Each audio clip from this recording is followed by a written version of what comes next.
transmit the knowledge. That was one of the ancient ideas. And that is why I said the stupas, Buddhist stupas were made with the Buddha's relic.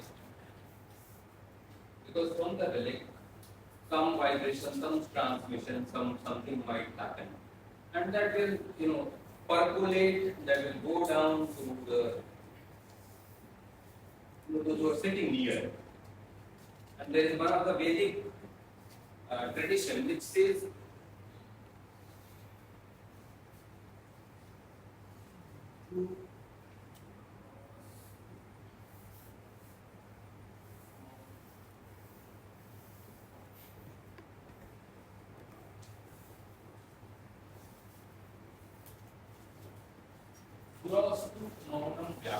this is a sutra called Dakshinamurti Sutra.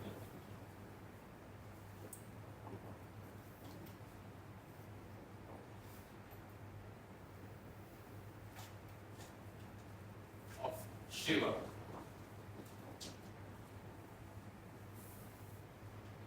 In Vedic tradition, there is a god called Shiva. Again, he is not just any divine god. He is a philosophical concept, like something like it's a more related to concept, not related to a human being. In Buddhism, Buddha also is more related to philosophical concept, remember, less related to human being. One of the class I said there is no one Buddha, there are many Buddhas. Remember? I said Buddhism does not start with Gautama the Buddha. You are new? You were present in previous class?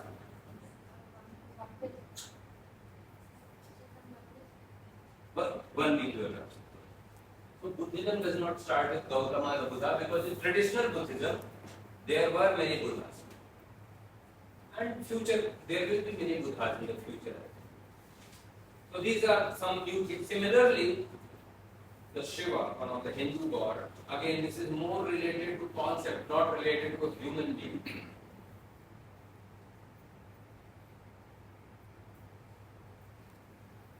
I met His Holiness Dalai Lama long back when I was doing my master's MA student, in 2007. I met His Holiness Dalai Lama. So once we were a group of students, so he asked, my Buddha come from India, your Shiva come from Tibet.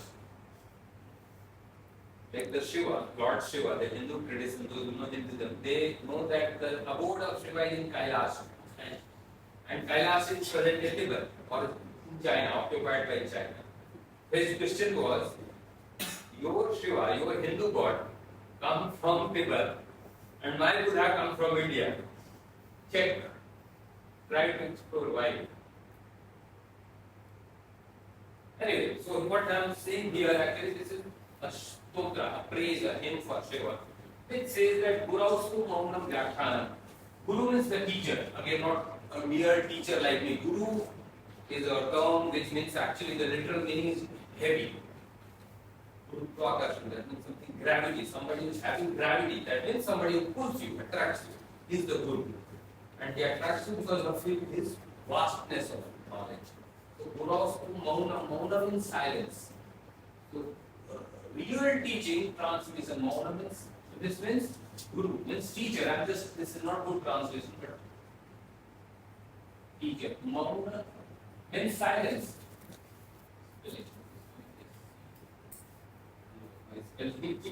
Silence. Silence.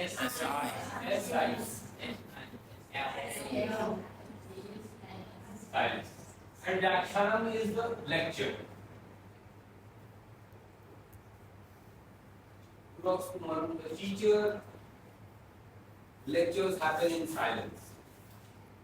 Just by sitting here, and then the next sentence is Chinnas tu Shrishya Sanskar. The disciples, all the doubts, they get cleared just through silence. The idea is that just sitting here is good enough. Again, we are not of, the present day teachers are of not that high level.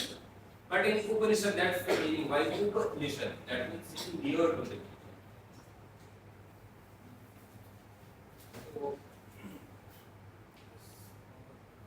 Right.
So very quick review. We have discussed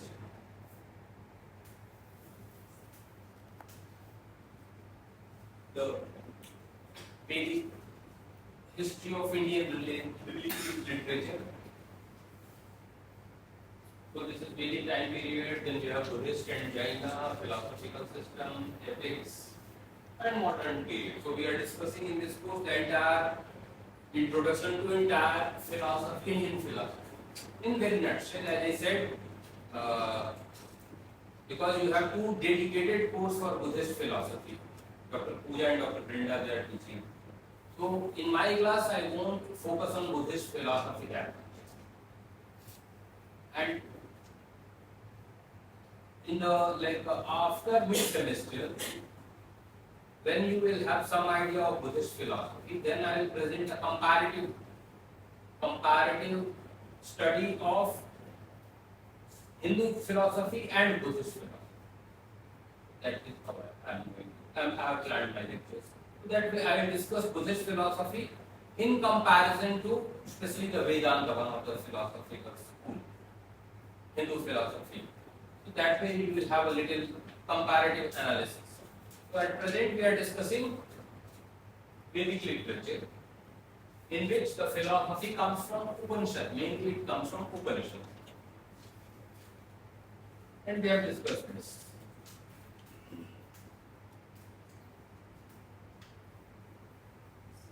We discussed 10 or 11 major Upanishads, and we were discussing, I think,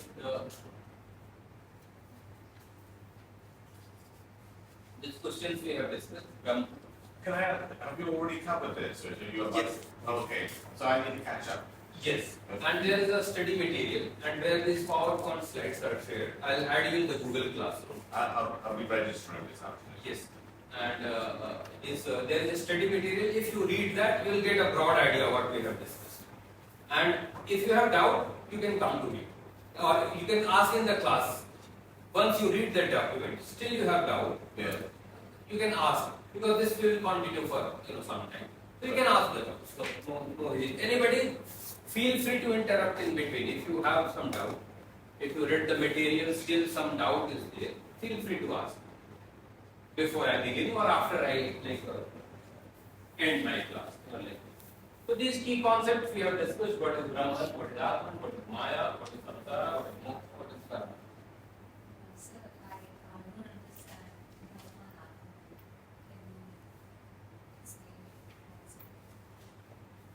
Brahman. Somebody would like to tell what is Brahman? Just Brahman. Ango, you are Ango. Brahman. What is Brahman? Just some broad one or two line. What is Brahman? Tell to everybody, not to me. She has a doubt. No, still I can't hear you. Tell loudly.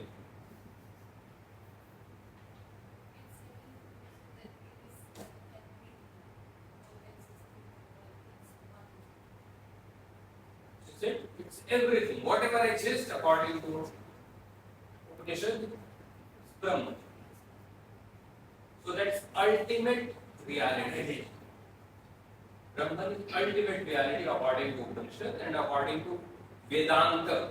Why Vedanta? Ante.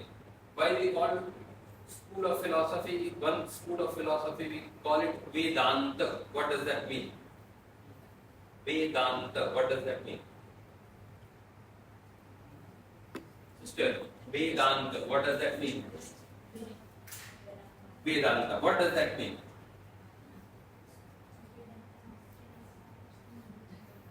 No, you already know. Tell me. Sister, Vedanta. What do you understand from Vedanta? Vedanta I just know Vedanta is philosophy of Brahman. I don't know. Atman, but I'm asking about the term Vedanta. What does that mean? Vedanta. What does that mean? Last portion of the Veda. So Upanishads are called Vedanta because they are discussing end part of the Veda, which is Upanishad. Remember, this is important information. End portions of Vedas are called Upanishad. So there is a philosophy which got developed from Upanishad that is called Vedanta. In that philosophy, Brahman is ultimate reality. Don't confuse this Brahman with Brahma. Sometimes there is a, or in Buddhist philosophy, there is a concept called Brahma Vihara. Don't confuse that with that. This is ultimate reality. Brahman means ultimate reality. Ultimate reality means whatever exists is Brahman. Could it be the universe? Not just a universe, time, space, wherever the whatever exists is Everything. everything. According to that philosophy, this apparent reality is false reality. Brahma Satyam Jagat Mithya. Brahman is the truth. He is the ultimate. He is the ultimate truth. And this whatever we see, this phenomenal reality is false. It's like dream. In dream we create illusion. And we get caught into that dream. So get that what is Maya. Means illusion. So Brahma Satyam Jagat Mithya or Jagat Maya. And then it says Jivam Bhinna Navara. Atman is not different from Brahman. Atman means you, self. So Atman is Brahman. But because of Maya, we don't see this as a Brahman. So this is in nutshell their philosophy. So according to that philosophy, we all have in Buddhism also there is a school called Tathagat Garbha, which is very closer to this philosophy. Not exactly, but Tathagat Garbha means womb of Tathagata. Everybody has a potential Buddha within them. Everybody is a potential Buddha.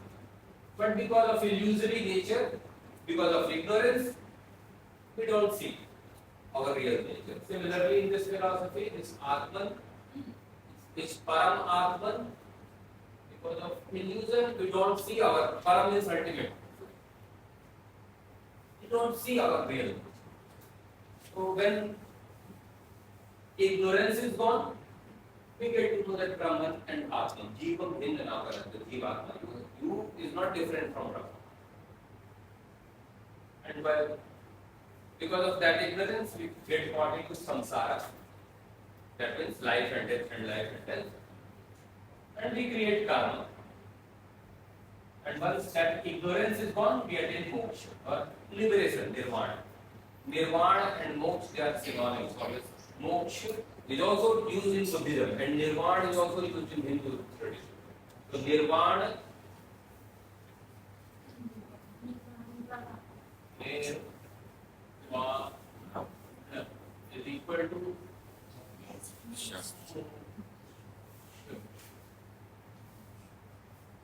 they are synonyms. Nagarjuna says karma klesa chayan moksha. When the karma ceases, this karma is gone, you attain the moksha. Karma klesha chayan moksha. Karma klesha vikalpata. All the karma and klesha they all come because of maya, vikalpa. Got them. So which means like here, once you attain moksha, then our atma is finished. Yes. You realize that this Atman was already Brahman. Now there is no difference. It's like you are correct. Already. You are already Buddha, but because of ignorance, you can't see your real nature. It's very similar to that Vijnanavada, one of the Buddhist philosophical school. And it is said that the Upanishadic ideas, some say that the Upanishadic idea influenced Buddhism, some say that actually Vedanta was influenced by Buddhism. Yes. So there is a debate we should not get caught into that debate. But yes, there is a huge overlap between these two traditions. Buddhism and Yes, once you understand one philosophy, it's very easy to understand at least one school of philosophy, which is called Vijnanavada or Chittamatra or mind only school of Buddhism, which you will be taught later. Do you mind giving me your definition of karma? Karma. Yeah, because I won't use it, but I haven't. Karma. Within this context. We have discussed actually we have discussed that karma concept in great detail. Okay. So, what are three types of karma? Sister, did you read the document? Sister, three karma. There are karma means action. What the action we do, that's the karma. But there are three types of action. What are those? Like,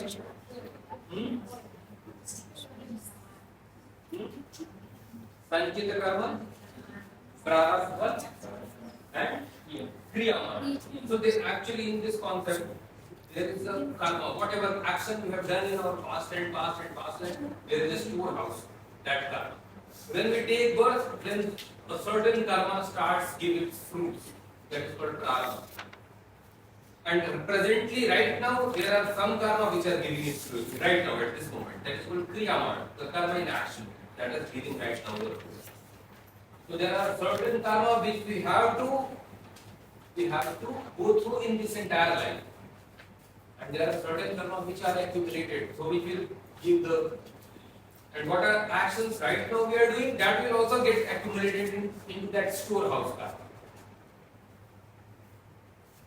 And in higher philosophy, Nagarjuna, follower of Nagarjuna Chandrakirti, they say that actually the entire cosmic evolution is because of karma. In Buddhism, there is no creator God. So where creation comes from? So generally, let me finish this. In Buddhism, there is no creator God. In Jainism also, there is no creator God. But from where this creation comes from? The answer is that our karma. Our collective karma has produced this world. Collective karma means in Tibetan tradition or in Himalayan regions, in Bhutan, you have many rinpoches. So, they get reincarnated. I was looking at a documentary. So the person said, like a newborn rinpoche, newborn child was born. And his disciple who discovered him, he was saying, I'm teaching you, so in next life you teach me. Because now the disciple is grown up. In a way, like right now I am teaching you all, just it is a vague. If I am teaching you, that means in previous life you have taught me. I am repaying my debt. Okay, this is a like karma sort of thing. I am repaying my debt. You have taught me in previous life, and I have a debt upon. So I have to repay. So this time I have born in elder than you, so I am teaching. That sort of thing. Like you have to get benefit and read your karma. Brahman, we have already discussed this. You go through you will get the reality. Atman is more, Brahman is ultimate reality. Atman is more sort of subjective reality. And this samsara is more like objective reality. So subject means, we are going to use these words often, subject. Object, the outward word. Subject, object. Sir, in that concept of Atma, is it the only thing that shows the self, or we can even in other way? If there is any insect, you touch. So which will be the best? Wherever there is a notion of me, insects, no, because there are some insects which come out, that if you touch them, especially in India, they make themselves around. That means the moment you are touching, it has a sensation that So which is Atma is not restricted to only human being, but all the creatures. even in some philosophical system like Jainism, which we are going to discuss, even plants also have it. They also have a feeling of heart. And in that philosophy, even stones also have a, but this is different. But even that has also some type of sensing. And they also sense something. They don't have Atman, but they also. That's a deeper concept. We will discuss that in And later. I think even science believe plants do have that. So when they touch, when they are injured, they make noises or something. That's all. They are not yes to something. Yeah. Yesterday I had it. Yeah. I have one karma. Hmm. Two types of karma, prarabdha karma and kriya karma. Can they Kriyamana. Kriyamana. N-A-N-A. Kriyamana. So, Not Kriya. Kriyamana.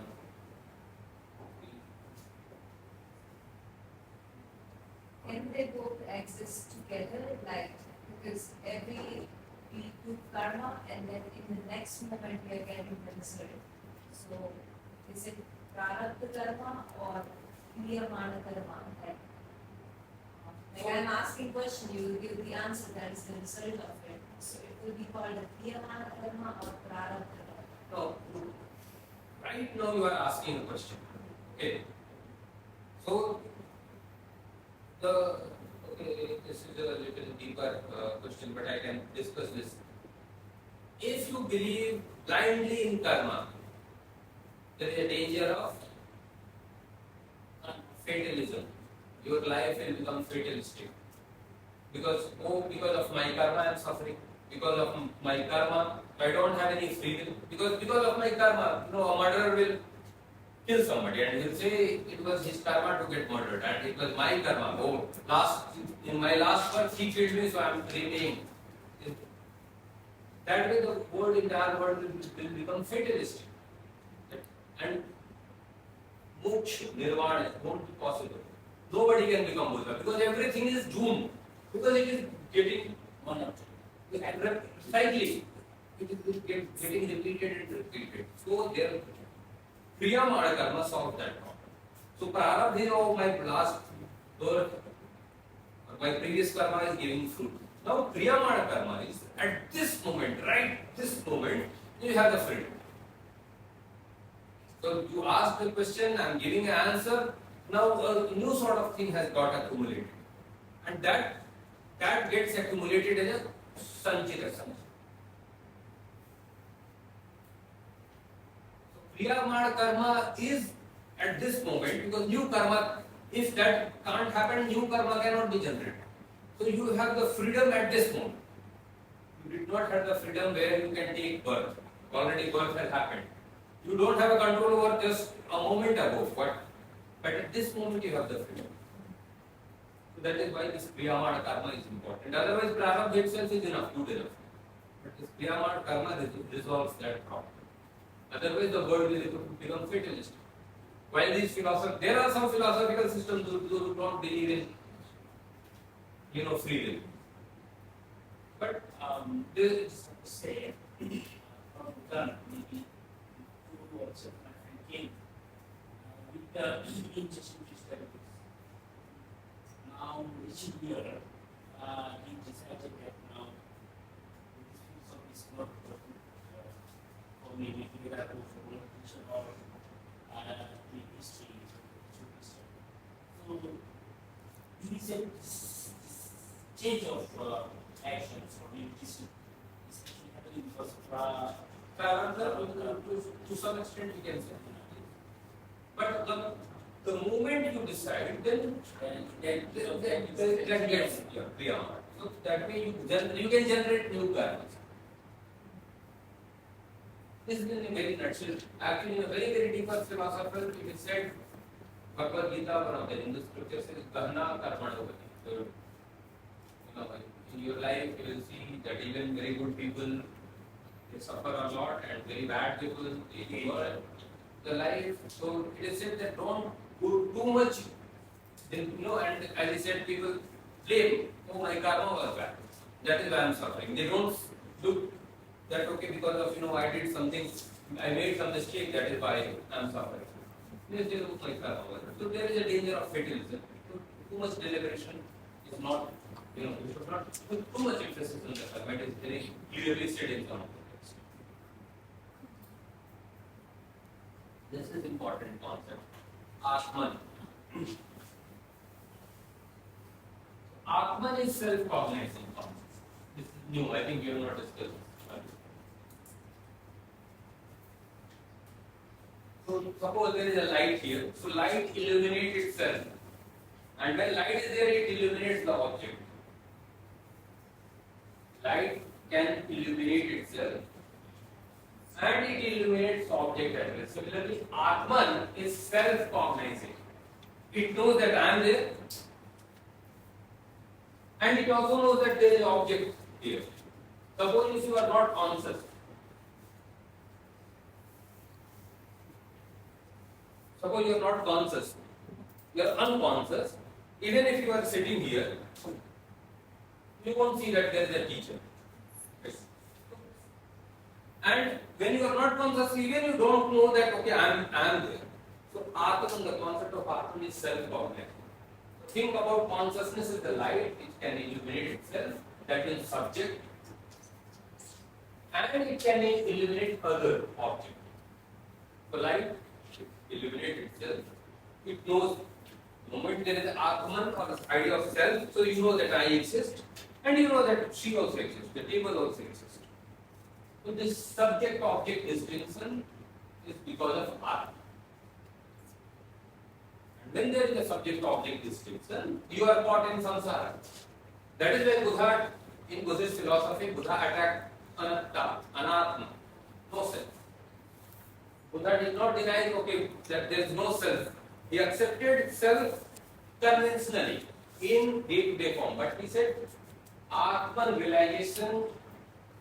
If you know that there is a self, there is no liberation. So your self has to be dissolved. Ultimately, self does not exist. One of the three characteristics, dukkha, anicca, or anitya, anatma. Three lakshana, one of the three primary stands of Buddhist philosophy.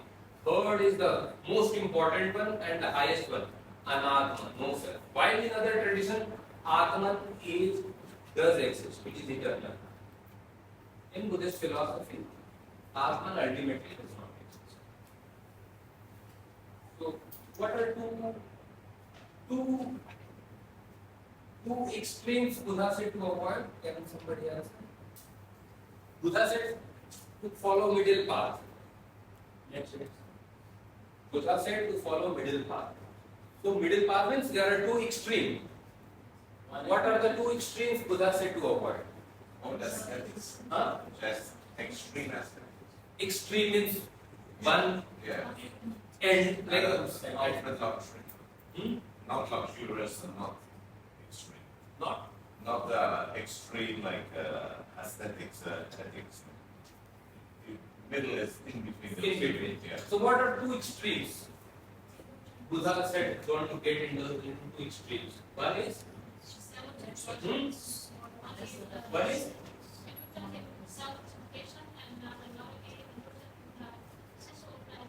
so one is not get indulged in utter renunciation.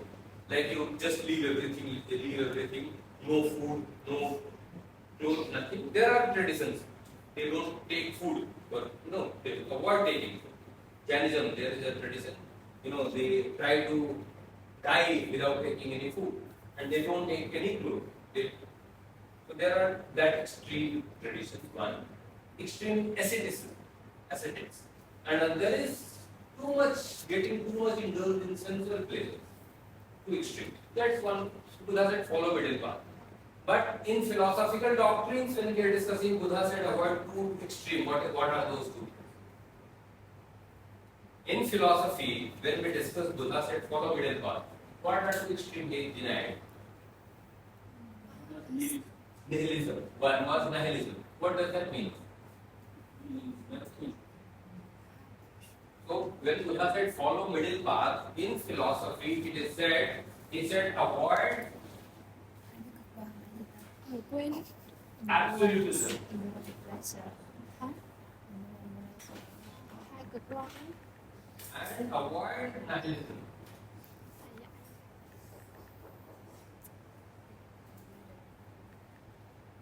Absolutism means finally something, ultimately one thing exists. Nihilism means ultimately nothing exists.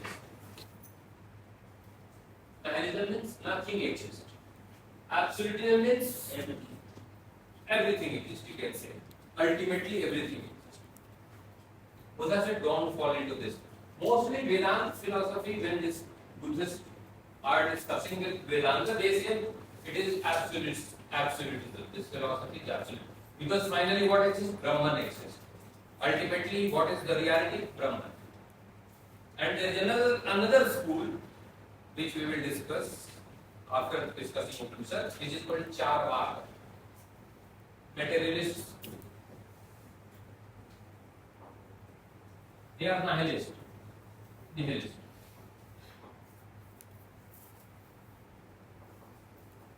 They say no karma, no God, no rebirth.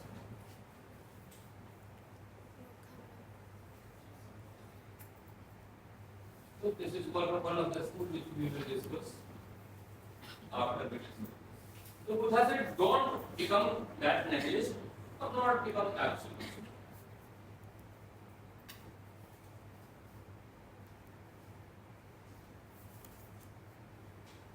This is again Vedantic philosophy.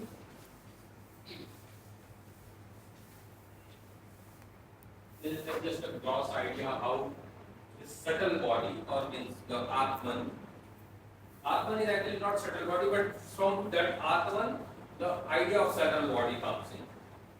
So it says that finally there is a mind, and then there is a buddhi, which is the intellect, and then there are 5 sense of organs, which are 5 organs of knowledge and 5 organs of action. So 5 organs of action, they are karmendriya, and these are not jnanendriya. Those who are from India, one Indian student is missing. Okay. So you can note it down. This jnanendriya. Knowledge, organs of action, our eye, ear, nose, tongue, and tactile. They are organs of action. Eye, ear, nose, tongue, and tactile. Touch. Organs of knowledge means the visual forms. The taste. Tongue is the organ, but taste is the knowledge. Eye is organ. Vision is knowledge. Ear is organ. Sound is the knowledge. Okay. Skin, or this is organ, but sensation. Heat, cold, these are sensation. Physical bodily sensation. They are the knowledge.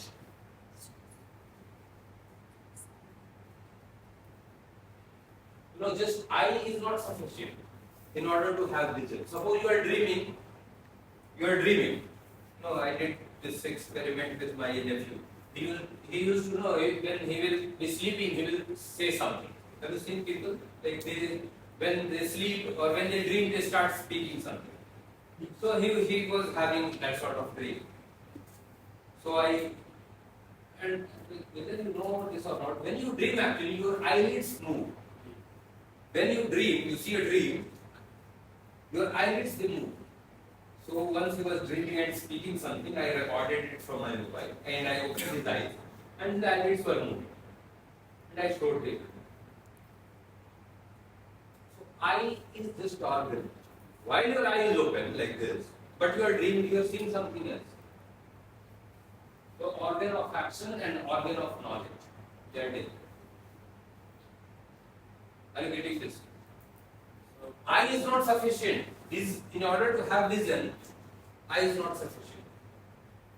Suppose I am speaking right now and earthquake happens. Your ear, even I give a lecture, suppose I am very stable, even earthquake happens, I won't get disturbed. But you will be bewildered, your mind will be gone somewhere else. What I said you won't hear. Or if right now you might be daydreaming, some of you might be daydreaming, and you might be not listening what I am saying. Possible. So your organ is there, but knowledge is not happening. So this is the organ of action. So what happens when the organ of action is intact? Organ of knowledge, this will send a data to mind, which is consciousness or mind.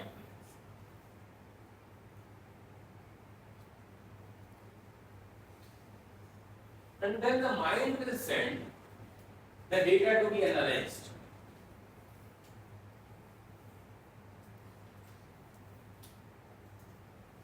So this is pen. Everybody, I hope you all are awake. Your organ of action is looking at this pen. You are looking at the pen. You got to know. You have seen this pen. Now it has gone to your mind. Intellect. So intellect will tell you that this is black color. When I use this pen, I also have this feeling that this is a good pen, this is working pen. And maybe some pen is there which is not working. So it will create a memory that okay, this pen is black and this is good pen. This is how normally our functioning happens.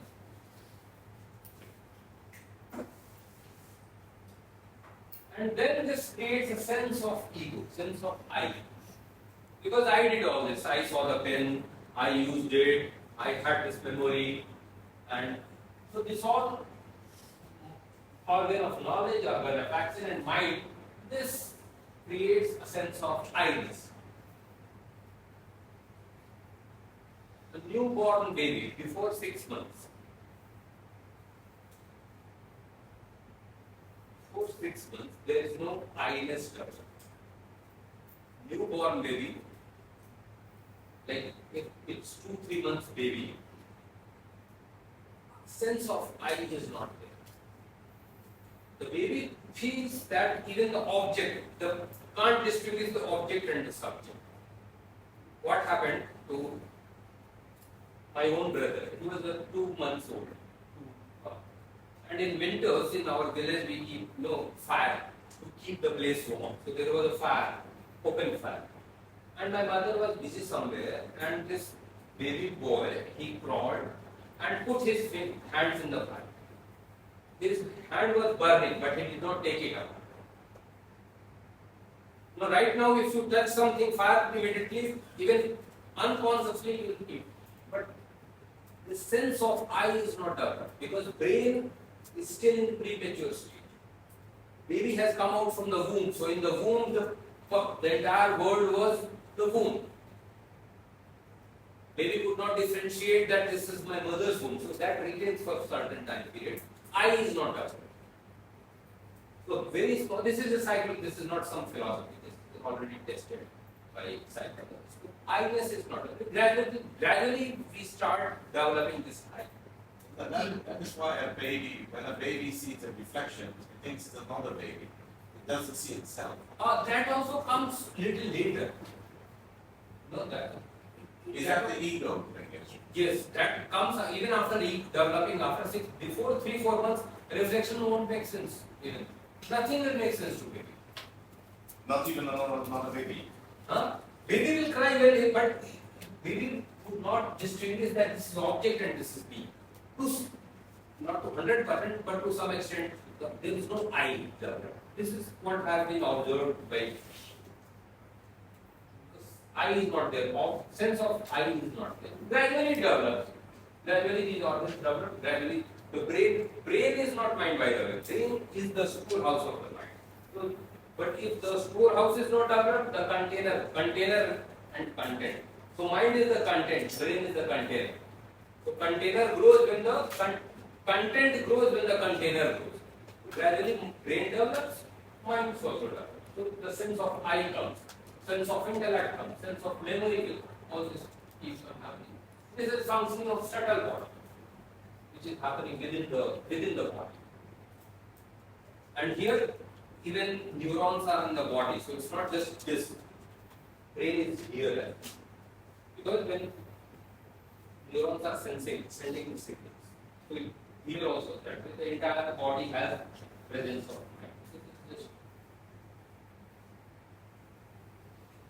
These are 5 very, very important statements. These are called Mahavakya. Maha means great.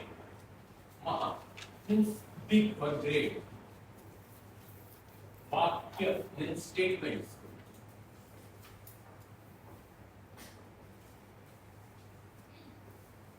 These are great statements taken from Upanishads.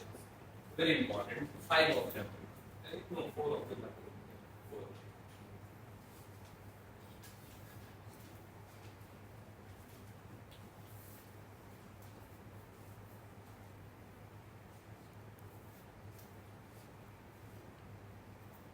Andhyogya Upanishad, one of the Upanishads.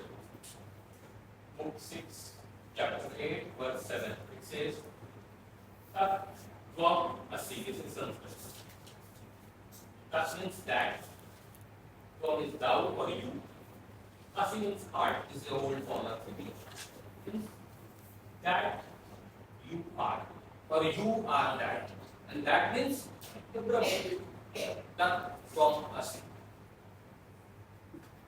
So you are Brahman. This is the Mahavakya, the great state.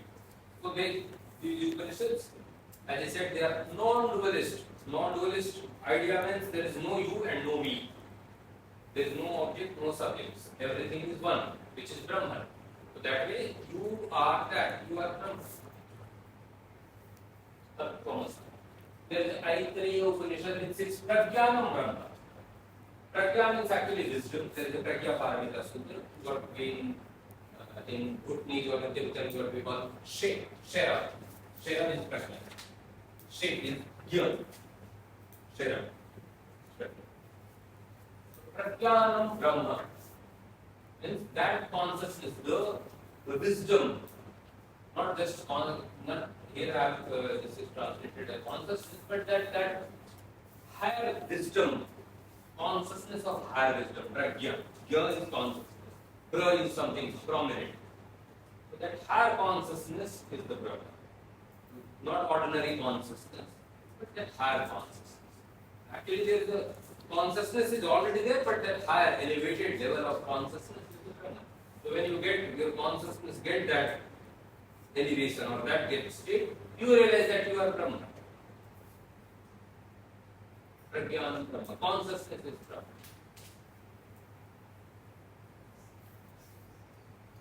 Vrihadaranyaka Upanishad says Aham Brahmasmi. Aham is I. All these 4 statements are almost same. They are saying the same thing in different ways, in different texts. So this is saying Aham. Aham means I. Aham Brahmasmi. I am the Brahma. I am the Supreme Being. There are many fake saints in Hinduism. They say, I am the Shivoham, I am the Shiva, I am the Brahman. Emphasis is on I. If emphasis is on I, then that's a false claim. If emphasis is on I am the Brahman. And if I am Brahman, if emphasis is on Brahman, So I am not there, Brahman is there, then that's a realization. And if the emphasis is I am God, I am supreme, that means it's a fake state. Emphasis on I is not there, emphasis on Brahman. So when realization happens, you realize that I am not there, I do not exist, Brahman exists. It's not that I exist as a Brahman. You're getting this? There are many fake saints or fake godly people, they claim that I am the God. Or I am the Shiva. So just be careful. This is not, emphasis is not I. When I has dissolved, then So it's like, so I am decided, I'm Brahma. Is there something that? yes, that means ego has dissolved now.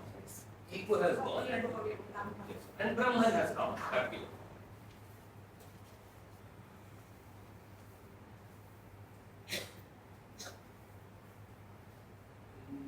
In India, there are many like even saints. I don't know whether you have heard of Kabir. Kabir. He says, "Jab main tha, tab Hari nahi." When I was there, the God Hari is. Ab Hari hai, hum nahi. When the God is there, I am not there. And he talks about divine love, like Prem Dariyati Sakari, the divine love, the spirit of divine is very narrow. In that two cannot go. He's talking about divine love with the supreme reality. And he's talking in a very sort of erotic poetry. So he says that this narrow street of love is so narrow that two cannot go in that. Me and God cannot go there. Only God can. So that's sort of thing. Aham is not there. So whenever there is ego, not possible, realization is not possible according to this. Ego has to dissolve. I am Atma Brahma. This soul finally is the Brahma. So again, this is again repetition of this. All four statements are almost the same. I am Atma means this self. This self is the Brahma. I am Atma. So these are. This is from Mandukya Upanishad. These all are very prominent Upanishads. Have you memorized the 10 Upanishads? Isha, Kena, Prashna. Okay. So you can see all Upanishads are. And then Isha, Kena, Prashna, Munda, Mandukya, Taitare. Taitare, Chandogya, Vredaranya, Kamdata. Isha, Kena, Prashna, Munda, Mandukya, Taitare. Taitare, Chandogya, Vredaranya, Kamdata. So you can see all these Upanishads are appearing here. Aitareya, Chandogya, Aitareya, Mandukya, Brihadaranya. So these are different books, different Upanishads. In those books, these statements are coming, which are almost similar, or almost same. We can say. So these are Mahavakyas. These Mahavakyas, as I said, means great statements, great utterance. So they provide the essence of entire Veda in one statement. Four Mahavakya indicate ultimate unity of the individual self, Atman, with the supreme reality which is Brahma. So I am Atma Brahma, Pratyanam Brahma, Am Brahmasmi, Tattvamasi.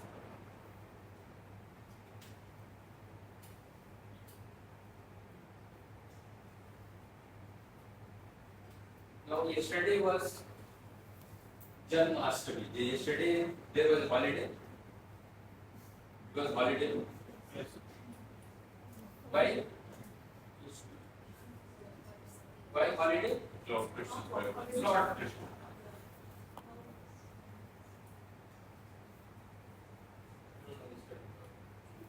Maybe in next class I will discuss it. But Lord Krishna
So this is that Lord Krishna who is giving the key, and he gave a discourse. He taught a great philosophy context in a warfare. So these are two armies, great armies there. And then there was his friend who was a warrior, great warrior. And he said that look, war is not good. War will create destruction. And I'm not going to fight. When the war is there, he started saying that look, he started speaking like a saint, and he said war is no good. I'm not going to fight this war. We had a friend, like when we were studying, I was studying engineering, I did my engineering graduate. So we had to study a lot, and sometimes we skipped the classes, you know. And then we did not study while classes are going on, and when the exam is there, in the entire night we start coming up. Not possible to study in one night entire six months course. So there was a very good friend of mine. So he would say, look, everything is just Maya, everything is illusion. I did not know what would I get from passing the exam. Finally I have to die. No use of everything is illusion. Everything is just, it's Maya, it's illusory reality. While the person, while we are, gossiping, while we are chit-chatting in cafeteria, then this knowledge is not there that everything is illusion. When the exam is there, there is a pressure, you have to study, then this wisdom is coming, or everything is what is use of getting result and getting good grades, what this success will do, finally I have to die. So similarly, this warrior, he prepared for this battle for entire. When the war is there, he is trying to escape. And then this Lord Krishna, whose birthday we celebrate in India, he gave a very, very profound discourse. And what he spoke is called Bhagavad Gita. From whatever Upanishads are speaking, there are 108 Upanishads, 10 means. He created a sort of, the crux out of it, the essence out of it. Yes, it is said that Sarva Upanishadu Kal, all the Upanishads are like cow. And Dukkha Gopalandananda, the milker is the Krishna. So Upanishads are like cow, but cow gives the milk. So essence of Upanishads he collected and he spoke in this text called Bhagavad Gita. So this text. From Upanishad,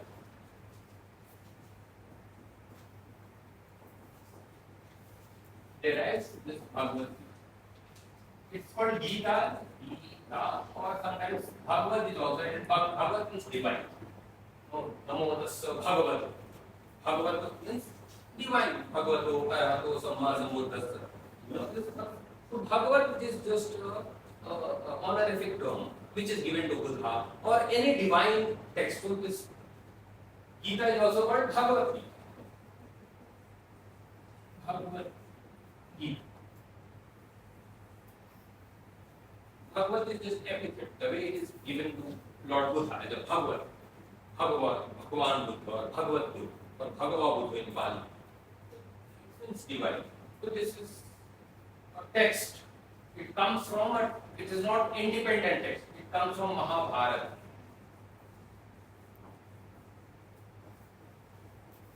But this presents the philosophy of Upanishads.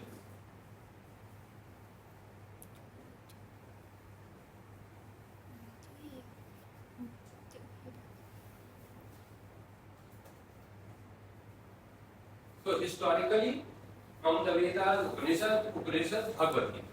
This is till now we have not entered the philosophical schools. So these are till now we are presenting the overall philosophy. So in Bhagavad Gita you have Sankhya.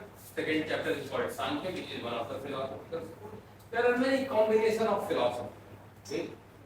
Vedas or the Upanishads also have not a very one strict philosophical system. You will find combination of different philosophies. So that is why these Vedanta or Veda and Upanishad and Bhagavad Gita can't be categorized in one school. But historically, once these texts were there, people chose certain and they interpreted those texts in one way. Some philosophers they chose certain texts, interpreted it in one way. Some choose another. Some philosophy interpret. That is how schools of philosophy are developing. Till now, these schools of philosophy have not developed. So Bhagavad Gita is coming, which is a very, very important text and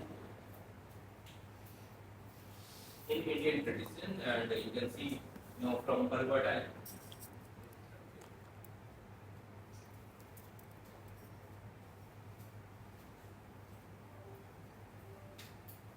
Okay, it's 12 o'clock. Let us have a break. Okay, let us have a 5 minutes break. We'll meet at 12:05.